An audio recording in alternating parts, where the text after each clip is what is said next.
sans parler des États-Unis. C'est le moteur même, c'est le moteur de la production du maïs dans le monde. Je disais tout à l'heure que on produit dans le monde autour de 1,2 milliard de tonnes de maïs. Les États-Unis, à eux seuls, produisent autour de 380 millions de tonnes.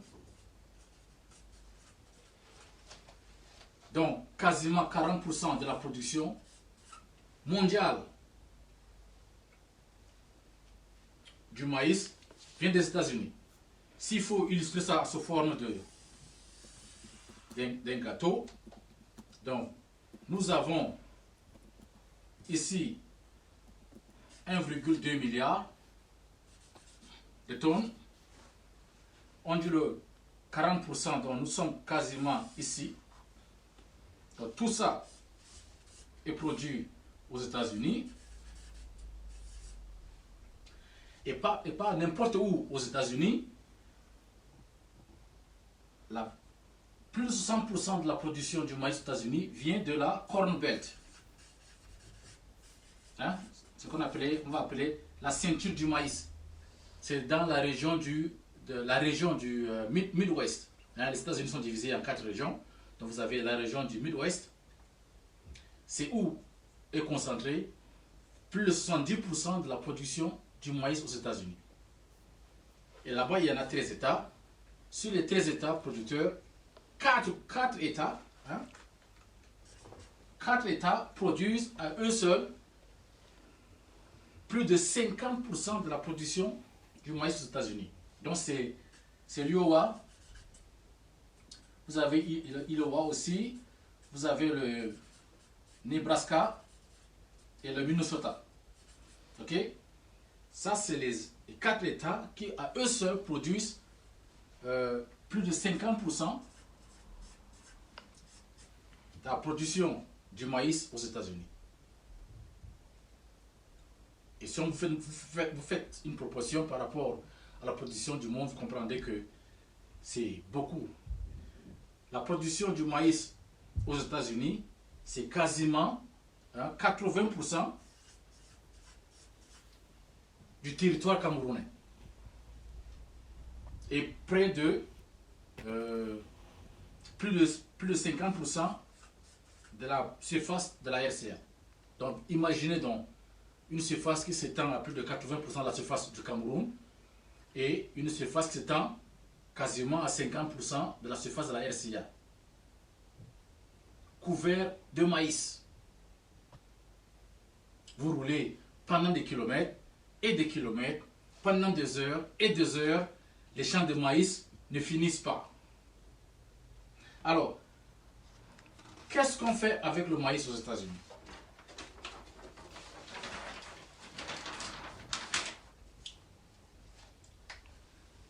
Sur les 380 millions, presque,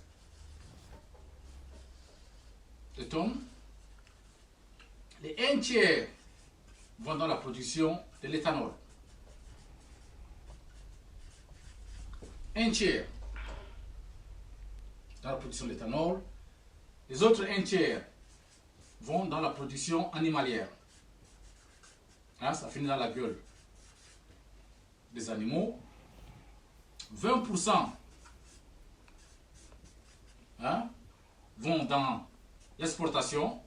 Hein, tout ce qui a comme les aides alimentaires. Quand vous voyez le maïs jaune qui vient des États, c'est beaucoup plus le maïs qui vient des États-Unis. Et on ne va pas, je ne manquerai pas de dire ici que plus de 90% du maïs cultivé aux États-Unis, c'est du maïs OGM. Hein? Donc lorsque vous consommez du maïs qui vient des États-Unis, vous avez toutes les chances que c'est du maïs OGM. Ok? Donc, et puis le reste finit dans les d'autres applications, hein, consommation humaine. Ok? Alors, en termes d'éthanol, hein, les États-Unis sont quand même le numéro 1 mondial dans la production de l'éthanol. Ils produisent là-bas près de 60 milliards de litres d'éthanol par an.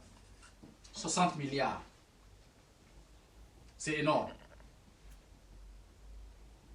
Et s'il faut faire un chiffre pour vous donner une idée du chiffre, c'est-à-dire de l'industrie de la graine, je parle que l'industrie de la graine du maïs, si nous allons sur la base de 380 millions de tonnes et que vous vendez seulement à l'échelle du Cameroun, bien à l'échelle de la RCA, de l'Afrique, le kilo à 100 francs CFA, c'est-à-dire au bord de la route, au bord du champ, ce qu'on appelle farm gate price, nous sommes quasiment à un chiffre d'affaires qui monte à 4 000 milliards de CFA. Rien que le maïs. Et là, c'est rien que la graine du maïs. Vendue au bord des champs. Et vous savez, plus on monte dans la chaîne de valeur, plus la valeur du maïs monte. Si on va par exemple dans le cas de l'éthanol, qui est un process très simple, chez nous, au Cameroun, en RCA, nos mamans, nos grands-mères font de l'éthanol. Vous savez, ça c'est ce qu'on appelle le harki au Cameroun, le tangawis qui est en RCA, le ndako, comme on le dit. Exactement. Donc, on prend donc le principe est très simple, très simple. Donc, on prend la graine du maïs, on écrase la mouture et on fait la fermentation. On fermente. Après la fermentation, donc, on va faire une...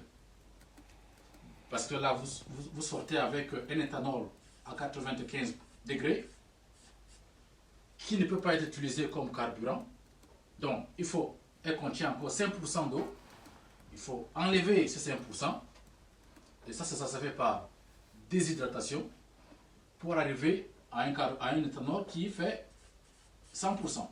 Et cet éthanol-là, donc, qui est utilisé comme fuel.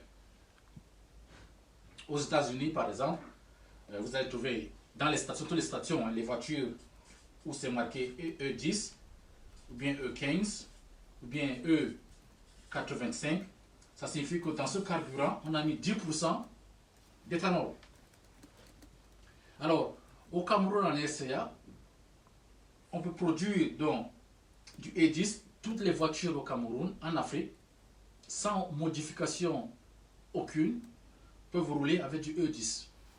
Elle ne nécessite aucune modification du moteur. Alors, on commence maintenant à comprendre l'économie du maïs. Pourquoi est-ce que le maïs est une machine à cash? Vous voyez?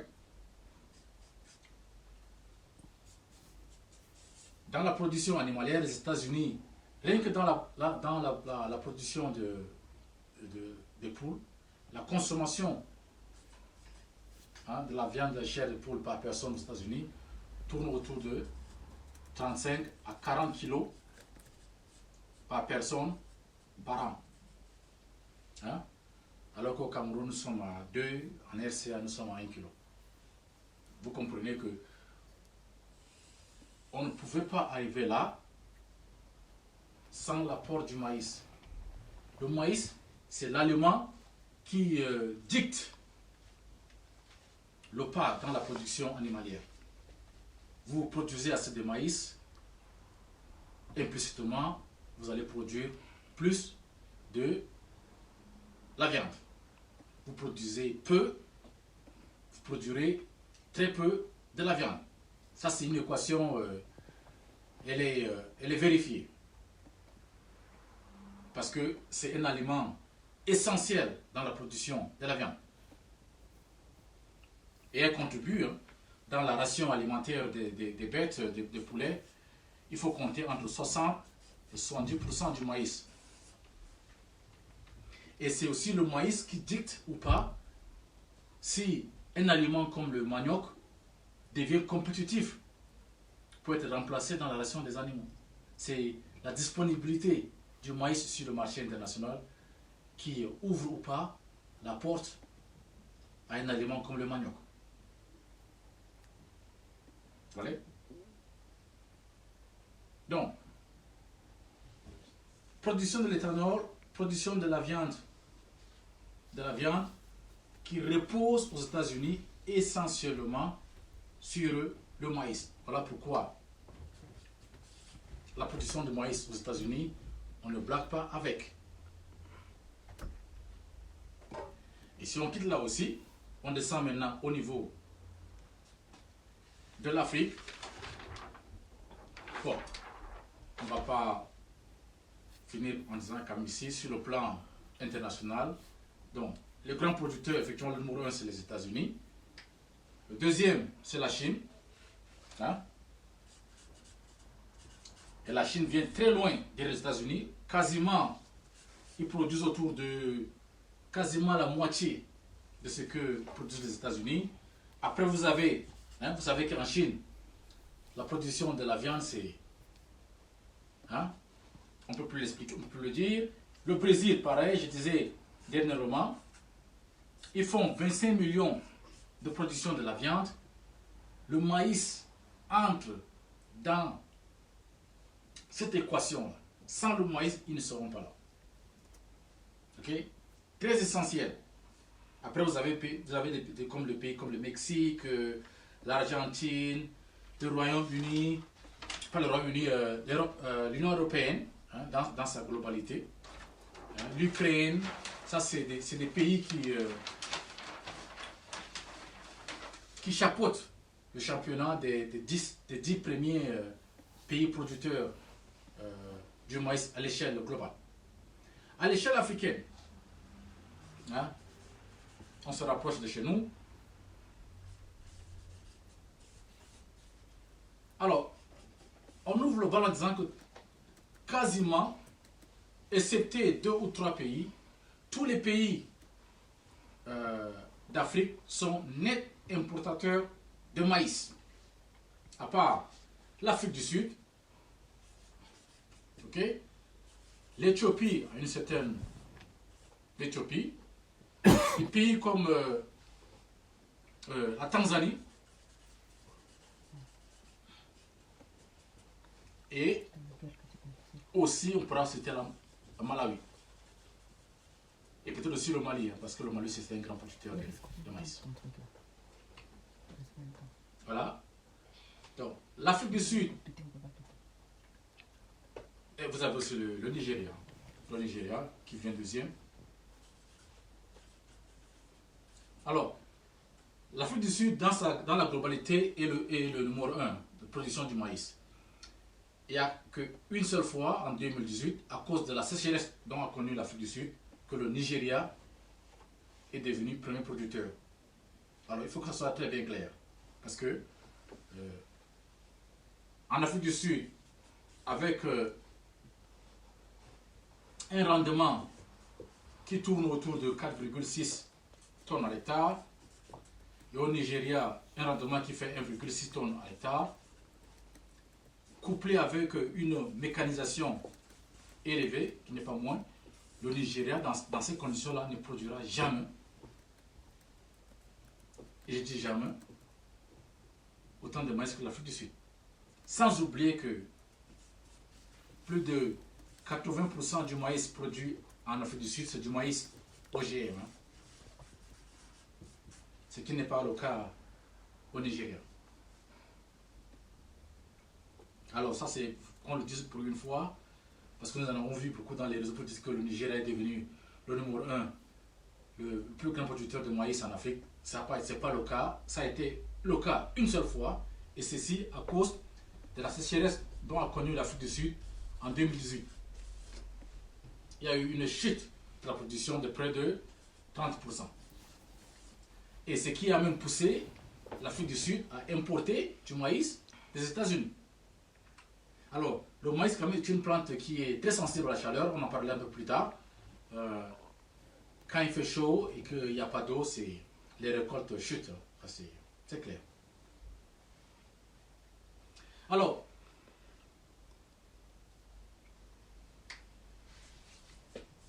comme je disais tout à l'heure, principalement, tout le maïs produit en Afrique, c'est du maïs blanc.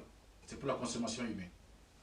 Et comme personne ne produit jamais assez, l'Afrique, aujourd'hui, importe du maïs. Hein. Près de 20% du maïs consommé en Afrique est importé de la zone hors Afrique. Hein. 20% qui vient d'ailleurs, qui vient des zones rurales ailleurs, qui supportent les paysans ailleurs. Hein. Ces 20% auraient pu être produits chez nous, hein, en Afrique. Mais bon, puisque les conditions ne sont pas propices et qu'il y a une demande très élevée en maïs de consommation, ben, du coup, nous devons importer.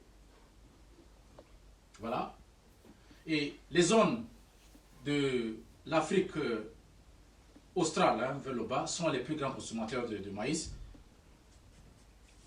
Là-bas, les consommations par personne par an tournent autour de 100 kg par personne par an, hein, de maïs, c'est moins de consommation.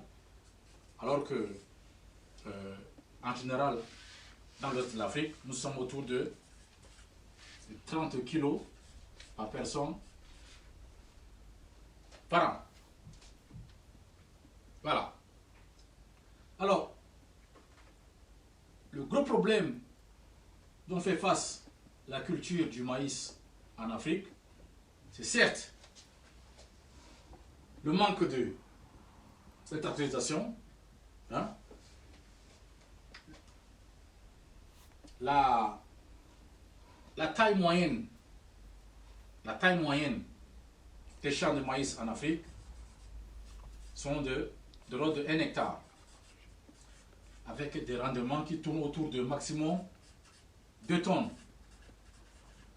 par hectare. Au Cameroun, nous sommes à 1,5 tonnes par hectare. En RCA, nous sommes à une demi-tonne, donc 500 kg par hectare. Hein? Dû à des multiples raisons, des intrants, manque des intrants. La propriétaire dit que nous n'avons pas accès, nos paysans n'ont pas accès aux graines améliorées, hein, aux semences améliorées, les cultures ne sont pas faites à temps. Comme je disais tout à l'heure, la culture, le maïs est très sensible à la chaleur et à l'eau. C'est une plante qui aime beaucoup d'eau et qui aime aussi beaucoup de chaleur au même moment. Mais lorsque les températures vont au-delà de 30-35 degrés et qu'il n'y a pas d'eau, du coup, c'est une plante qui ne supporte pas ça. Alors, et les rendements cachent le prix. Je vous montre comment ça se passe.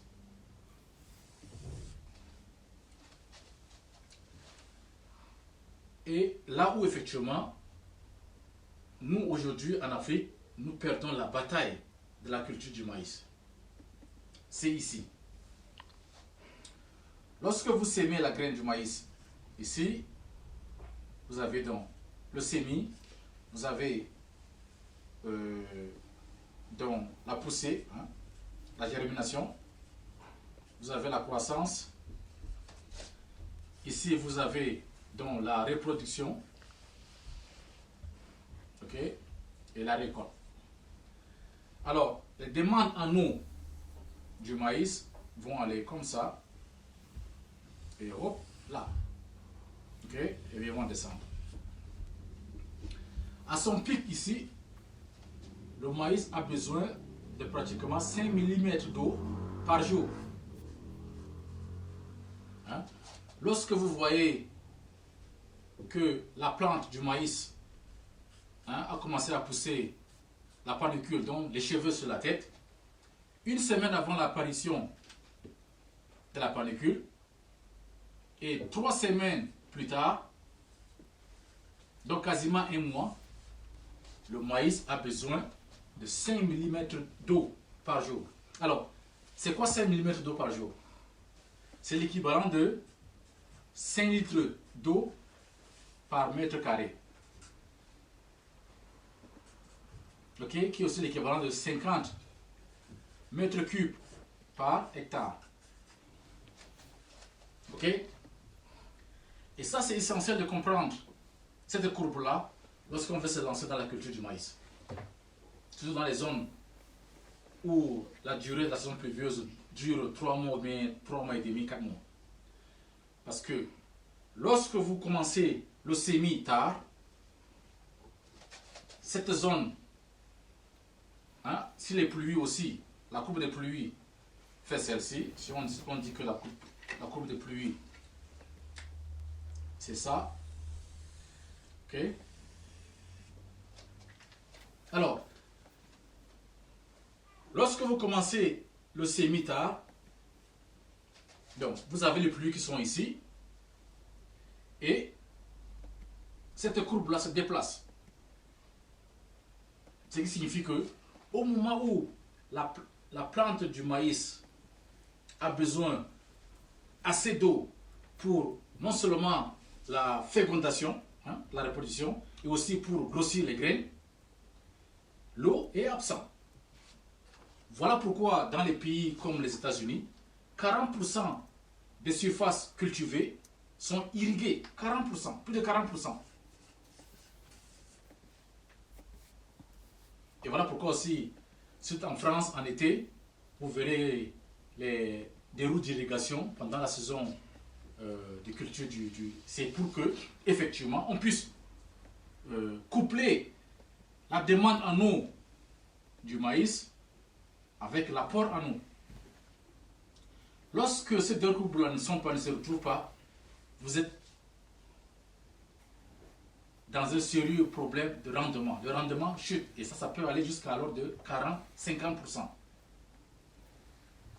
Donc avant qu'on s'y lance, il est très important qu'on pense à quel moment de la saison pluvieuse on se trouve, quel est le cycle du maïs qu'on fait, pour qu'on essaie, surtout chez nous là où on fait la culture purement arrosée par les pluies, que ces deux courbes-là puissent se retrouver. Et le problème que nous avons aussi en Afrique, c'est que au début de la saison pluvieuse, on commence d'abord à faire le labour. Ça va nous prendre 2 semaines, 2 à 3 semaines pour préparer le sol. Entre-temps, la saison pluvieuse est déjà bien avancée. Or, pour ceux qui ont le tracteur, on réduit cette période à maximum 2-3 jours et on reste dans la courbe. Donc, le maïs atteint son pic, c'est-à-dire que la période de fécondation au moment où les pluies sont les plus intenses.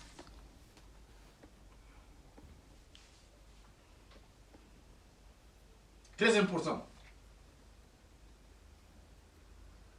C'est-à-dire, lorsque toutes les conditions sont les mêmes, lorsqu'on ne prend pas en considération les semences, le sol et tout le reste,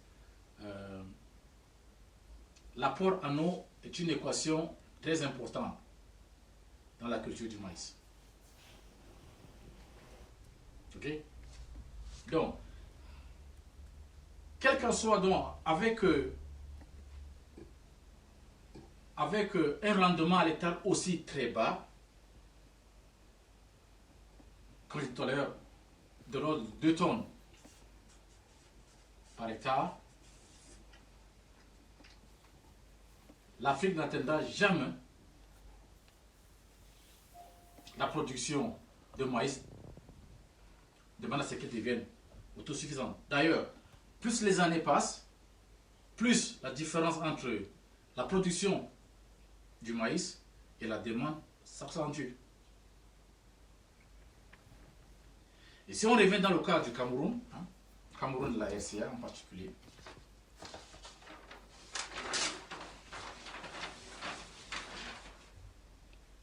vais quand même rappeler qu'au Cameroun, en ce qui nous concerne, la production du maïs tourne autour de 2 millions de tonnes par an. Et en RCA, nous sommes à autour de 90 000 tonnes par an. Alors dans ces deux pays, l'initiative pour développer la production du maïs n'y est quasiment pas. Le Cameroun a essayé en 2000, je rappelle quand même que pour une fois, en 76, 74, le Cameroun a pour la première fois exporté du maïs. Mais depuis lors, on ne l'a plus fait.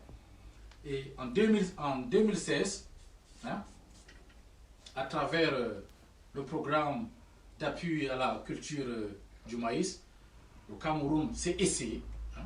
On a voulu, à travers des slogans, nous allons doubler, tripler la production du maïs. Hein. On a pompé des milliards dans le programme, mais ça a eu effet ça n'a eu effet d'orage, hein, d'un orage dans une tasse de thé. Parce qu'effectivement, la stratégie et les hommes derrière le programme, hein, n'avaient pas de boules en acier pour délivrer un programme qui pourra produire 4 ou bien 6 millions de tonnes par an. Et donc depuis 2016, c'est à peine si une graine de maïs de plus a été produite au Cameroun, à part ce que nous avons ici. Alors, donc nous produisons très peu de maïs au Cameroun, très peu, et par conséquence, nous importons du maïs. Hein. Chaque année, les valeurs de nos importations tournent autour de 15 milliards de francs CFA. Et c'est là que commence pour nous l'opportunité de transformer le maïs en une machine à cash. 15 milliards de francs CFA, c'est énormément beaucoup d'argent qui vont ailleurs, qui vont en Malte, qui vont en Tanzanie, qui vont en Malawi, qui vont en Afrique du Sud pour aller doper le développement rural. Alors que nous, au Cameroun et en RCA, nous sommes dans l'urgence, nous sommes dans le besoin.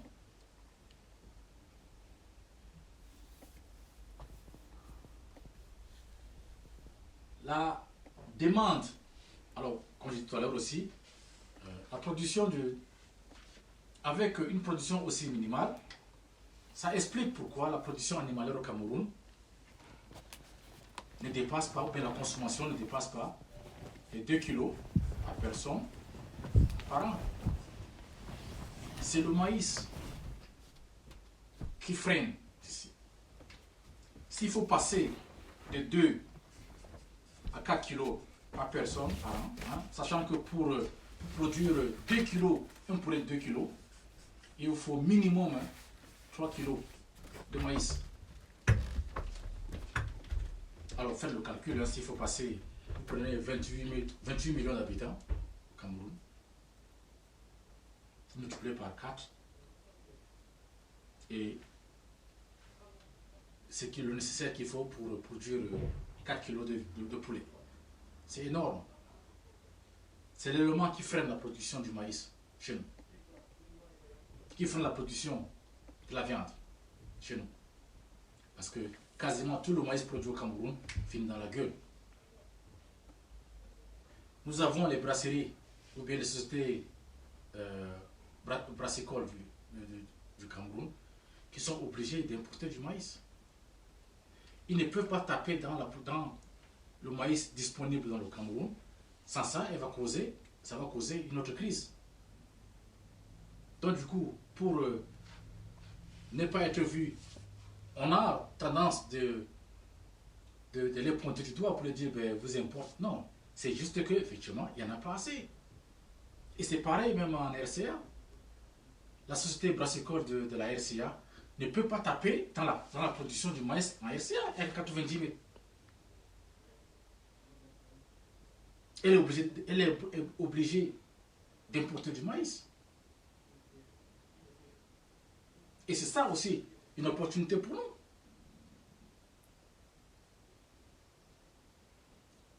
Nous allons prendre par exemple le cas de la RCA, hein, où il y a une société, une maïserie, hein, qui s'appelle Osaka, qui produit donc de la farine de maïs. Alors, cette société-là a une capacité de production de près de 10 tonnes par heure de maïs. Hein. Elle est incapable, pendant toute l'année, d'avoir accès, de trouver 4000 tonnes de maïs. Impossible. Donc, elle tourne en mi-temps, elle tourne quand il y en a un peu. Elle pouvait tourner 5 jours par semaine, 5 à 6 heures par jour, 5 jours par semaine. Mais le manque flagrant du maïs. Alors, comment on peut résoudre ça? Si nous sommes en RCA, par exemple. Et là, je tends la perche vers nos parents qui sont fonctionnaires. Vous savez, c'est un secteur qui paye un salaire très très bas. Alors, on prend un exemple. Un fonctionnaire qui gagne 150 000 francs CFA par mois. Ok? Avec ce salaire-là, vous avez toutes les chances d'aller à la retraite et de compter sur la pension pour joindre les deux bouts du monde. 150 000 francs CFA à Bangui, c'est garanti, à moins que vous fassiez autre chose. Alors, comment est-ce qu'on peut s'enrichir avec un salaire pareil et aider à l'industrialisation de la production du maïs? Dans le cas, par exemple, de la RCA. Alors, ce monsieur qui gagne 150 000 francs CFA décide que l'année prochaine, je vais faire du maïs et dit, je vais mettre chaque mois à côté 20 000 francs CFA. On va serrer la ceinture à la maison. OK? Pour le faire. Donc, en 10 mois, il aura économisé 200 000 francs CFA. 200 000 francs CFA, c'est suffisant pour pouvoir lancer 1 hectare de production de maïs. Ok? Alors, il fait 1 hectare avec des semences améliorées. Donc, il se retrouve avec 2 tonnes à l'hectare. Il va voir Osaka, qu'il achète par exemple le maïs à 150 francs CFA le kilo. Donc, ça lui donne autour de 300 000. Ok, c'est la première année.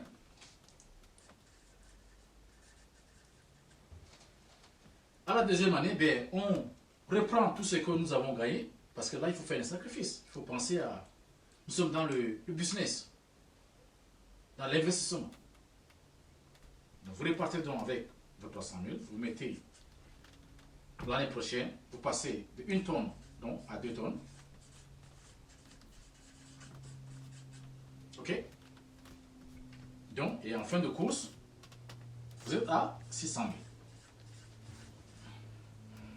Pareil, en troisième année, on remet la quasi-totalité de ce qu'on a gagné dans la production du maïs pour pouvoir faire cette fois-ci 4 tonnes.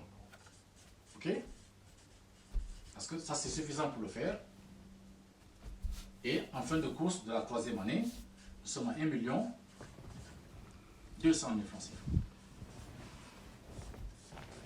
Alors, à partir d'ici, ça commence à devenir intéressant pour le banquier qui voit dans vos comptes défiler un montant pareil. Un compte où, quasiment, on n'en a pas vu 20, 30 000, 50 000 francs CFA. Il s'est journé là. Le banquier, il voit ça, il commence à s'interroger. À la 4e année, pareil, vous remettez une bonne partie. Cette fois-ci, Vous n'êtes pas, à 4 hectares, vous passez à 8 hectares. Et voilà. Et aussi, vous doublez la mise, vous êtes autour de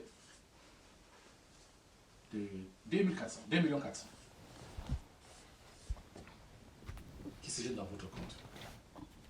À la 5e année, obligé, ce banquier va laisser une note à la caissière pour dire, le jour que ce monsieur-là va arriver à la caisse pour une transaction, demandez qu'il vienne me voir. Vous voyez comment ça se passe? Et du coup, à la 5e année, lorsque vous allez voir le banquier, non, lorsque c'est le banquier que vous appelez, cette fois-ci qui vous appelle, il va dire, mais monsieur, depuis ce temps, le compte se remplit, qu'est-ce que vous faites? Et là, vous dites, non, monsieur, je fais du maïs. Cette année, je suis à 8 hectares, je veux passer à 10 ou bien à 15 hectares. Mais je n'ai pas assez de moyens. Est-ce que votre banque peut me... Ah oui, et c'est comme ça que c'est parti. Donc, à la 5e année déjà, vous êtes au-delà de 10 hectares. Et à partir de 10 hectares, la richesse. Vous êtes dans la zone de la richesse. Là. Vous êtes ici. 5 ans plus tard, vous sentez la richesse à votre porte. Et à partir d'ici, la limite, c'est votre volonté. Car à partir d'ici, vous pouvez doubler votre production chaque année. Donc, passez à 10, 20, 30, 40. Effectivement, il vous faudra un tracteur. Donc, l'apport de la banque, c'est d'aller acquérir donc un tracteur qui va vous permettre donc de passer à 10, 20, 30, 40, 50. Un tracteur de 60 chevaux, 100 hectares par an, c'est le déjeuner. Alors, imaginez-vous que vous êtes à 100 hectares et que vous multipliez ça, même votre ministre de tutelle ne verra pas là où vous passez. C'est des millions. C'est des millions. Alors, imaginons que donc, plusieurs personnes dans un LCA prennent ce même processus. Ça nous permettra, soit au Cameroun bien en RCA, pareil, pour moi les deux pays sont les mêmes.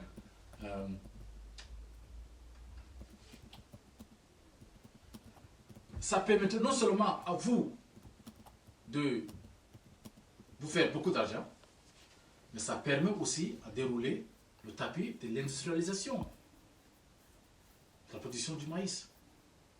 Et ce qui est essentiel pour l'émergence des pays comme la RCA ou des pays comme le Cameroun, pour mettre déjà fin à la faim qui nous ronge, parce que ces deux pays font face quand même à une faim qui est quand même considérable. Éviter qu'on aille en retraite en comptant sur la pension pour jeunes debout et permettre l'industrialisation du pays. On va prendre par exemple le cas de quelqu'un de la diaspora. Okay?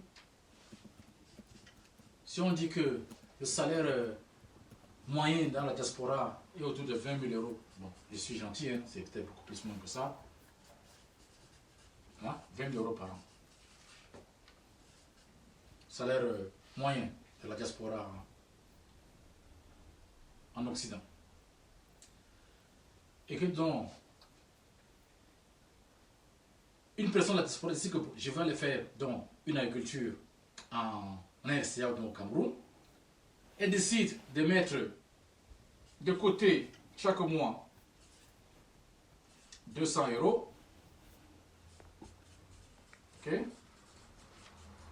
Donc, en 10 mois, elle aura 2000, donc en un an, elle aura 2400.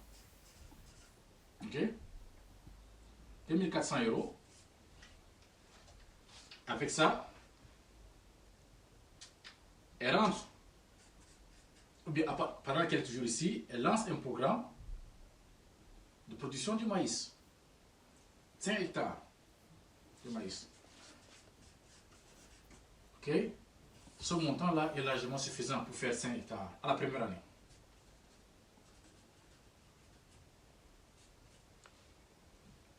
À la deuxième année, elle passe à 10 hectares. Donc les revenus des 5 hectares sont réinvestis dans l'expansion du champ. On passe à 10 hectares. Deuxième année. Alors, entre l'argent qu'il a continué à économiser et les revenus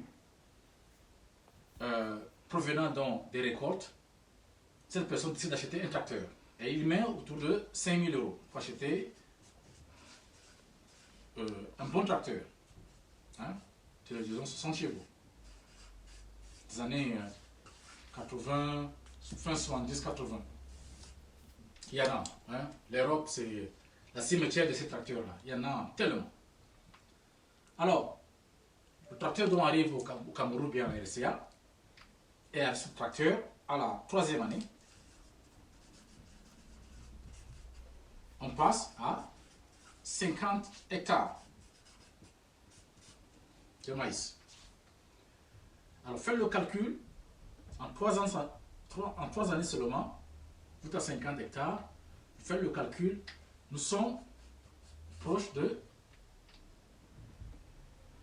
ce qu'il gagne déjà aujourd'hui, à dire 20 000 € par an. À la quatrième année, on passe à 100 hectares. Et du coup, nous sommes très loin au-dessus du salaire de 20 000 € qu'il gagne ici. Et ça met directement un point d'interrogation. À partir de 100 hectares, vous ne pourrez plus rester en Europe, bien en Occident, et gérer une culture de 100 hectares, parce qu'elle génère beaucoup d'argent. Donc du coup, vous devez soit être en Afrique de manière partielle, pendant la période de culture, et revenir donc peut-être en Occident, lorsque les cultures sont finies. Et quand vous avez un tracteur, comme je disais tout à l'heure, la culture du maïs après 3 à 4 mois, vous avez encore près de 5 mois où vous pourriez rentabiliser le tracteur en faisant par exemple une culture vivrière, une autre culture hors saison. Vous voyez comment la machine à sous se met en marche. La machine à sous se met en marche. Et il faut être ambitieux. Les terres, il y en a en RCA, les terres, il y en a au Cameroun. On peut passer donc de 100 hectares à 500 hectares. C'est possible. Les limites technologiques de l'utilisation du maïs au Cameroun sont pour moi autour de 10 millions de tonnes. Et en RCA, 5 millions de tonnes. Minimum. Lorsqu'on veut mettre, tout ce dont je disais tout à l'heure, production de l'éthanol, pourquoi ne pas produire l'éthanol nous aussi? Ailleurs on le fait. Pourquoi nous, on ne peut pas le faire? On peut le faire en y mettant 10% d'éthanol dans la production, dans le carburant. C'est un process facile à faire. On peut injecter, on peut produire des trucs comme le dextrose, le sirop de fructose à partir de le maïs. Pourquoi pas? C'est pas un rêve, c'est une réalité. Alors, un point à capter, hein, d'ici 2050, la consommation du maïs, a dit que la consommation moyenne du maïs va s'augmenter de 20 kg par personne par an. Ça, c'est la consommation directe. Et sur les 20 kg par personne par an, la grande majorité a dit que la différence de croissance dans la production du maïs viendra de l'Afrique. Alors, si nous sommes en 2020 et nous avons encore un rendement qui tourne à 2 tonnes par hectare, cette tendance de production, on ne pourra pas en 2050 produire ce maïs dont nous en avons besoin. C'est-à-dire que nous serons ici, nous serons peut-être en 2080, bien allant en 2090, à ce taux-là.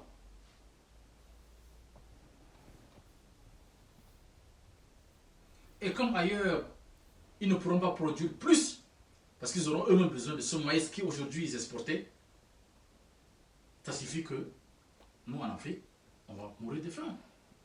À moins, effectivement, qu'on fasse appel à la tractorisation. Très important. Minimum la tractorisation. Parce que, qu'est-ce que la tractorisation va faire? Ben, elle va couper, elle va décaler, couper et décaler nos productions, accroître le niveau de croissance au rendement à l'hectare, pour qu'on puisse passer, disons, à 3 tonnes par hectare, et ceci va nous donner une possibilité qu'en 2050, que l'Afrique en général, le Cameroun et la RSA en particulier, puissent produire, ne serait-ce que les 10 millions de tonnes de maïs au Cameroun, 5 millions de tonnes en RCA, pour satisfaire la demande nationale juste. Alors, lorsque vous regardez cette carte ici,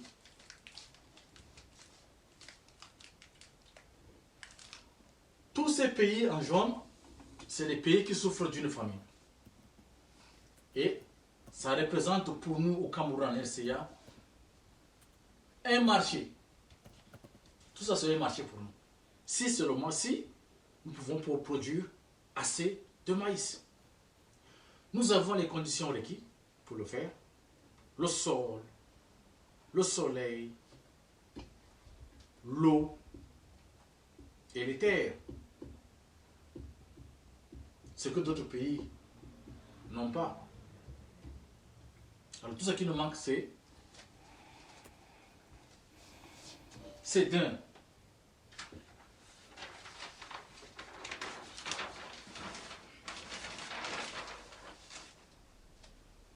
essentiel, c'est la volonté politique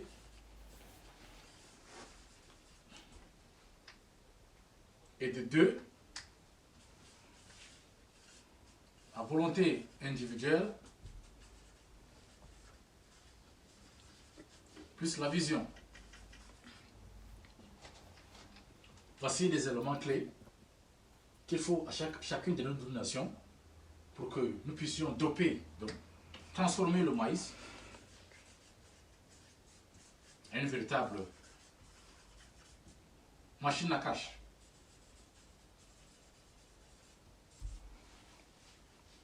Car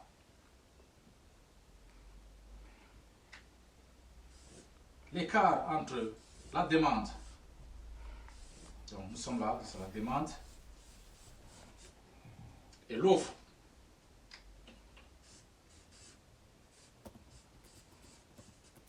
voilà, cet écart-là, ok, doit être rétréci. Et ça passe par la tractorisation de notre agriculture, ça passe par l'amélioration de nos intrants, ça passe par une politique agressive dans la production du maïs. Et c'est une opportunité pour nous tous qui sommes dans la diaspora, c'est une opportunité pour nous tous, pour tous nos frères, nos parents qui sont au Cameroun en RCA. Et sachez que notre autosuffisance alimentaire ne viendra que de nous. Les partenaires internationaux viendront nous aider, mais ils ne peuvent pas le faire à notre place. Nulle part ça a été fait.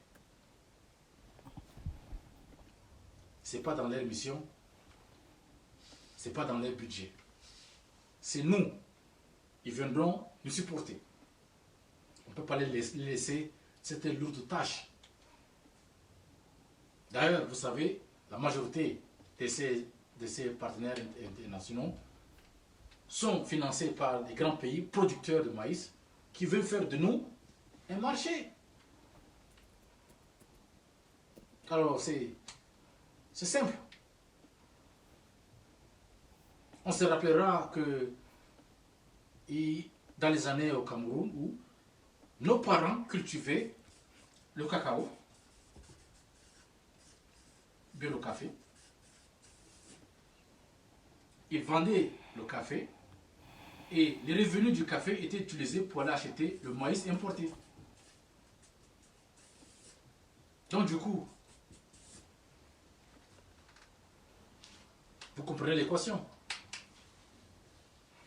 Vous travaillez toute votre vie pour produire du café, vous allez vendre le café, l'argent gagné, vous allez acheter du maïs pour pouvoir vous nourrir avec. Hein, c'est l'ironie de la chose. Donc, c'est à nous dont revient donc cette opportunité-là, ce challenge. C'est d'abord un challenge, c'est aussi une opportunité de se faire beaucoup d'argent, de changer la situation socio-économique